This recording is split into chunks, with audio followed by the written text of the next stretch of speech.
جب آپ احرام باندھیں عمرے کا ہو یا حج کا ہو تو آپ نے تلبیہ پڑھنا ہے۔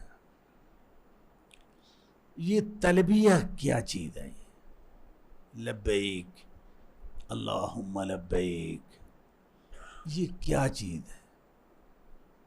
اس میں ہم کیا کہتے ہیں؟ ہم سے کیا کہلوایا گیا ہے؟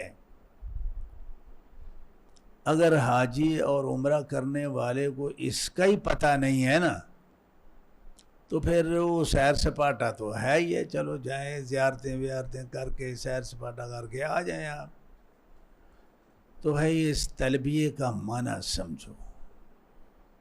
لبیک، یہ لبیک کیا چیز ہے؟ کیا لفظ ہے یہ؟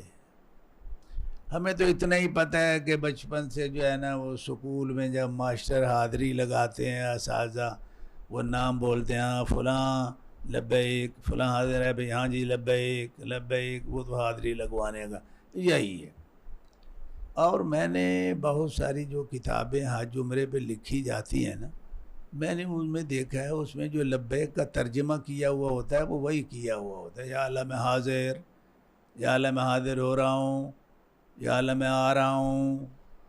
اچھا نہیں بھائی، یہ لبیک کی حقیقت کو سمجھے۔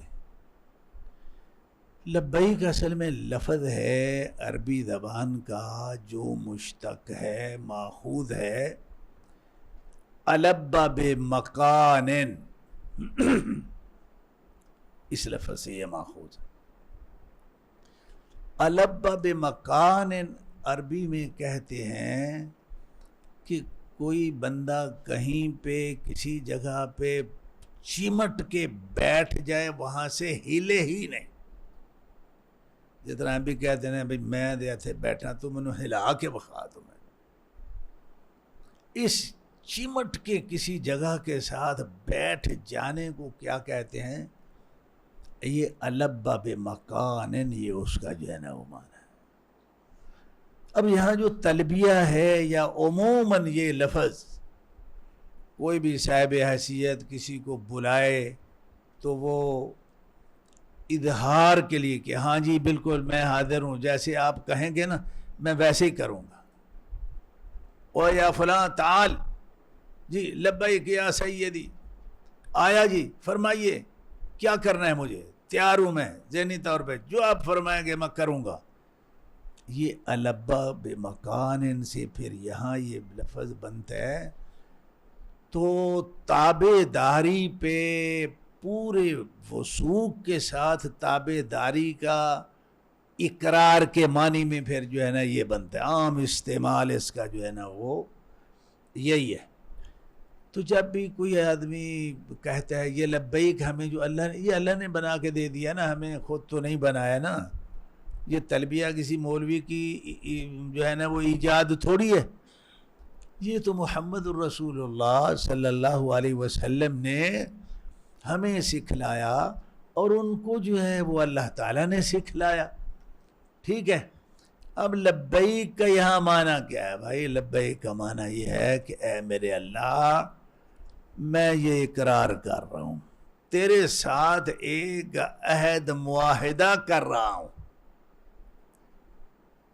کہ آج کے بعد میں تیری نافرمانی نہیں کروں گا، تیرے احکامات کی پابندی کروں گا، جو پہلے ہو گیا وہ تو مجھے معاف فرما دے۔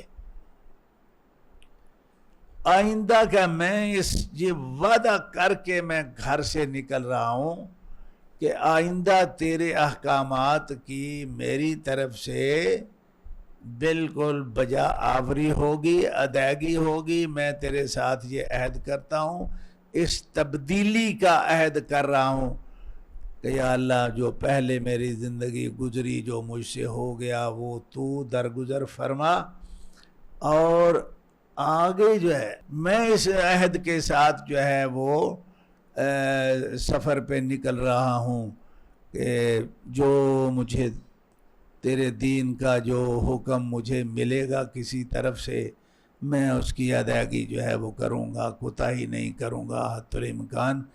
یہ میرا عہد ہے۔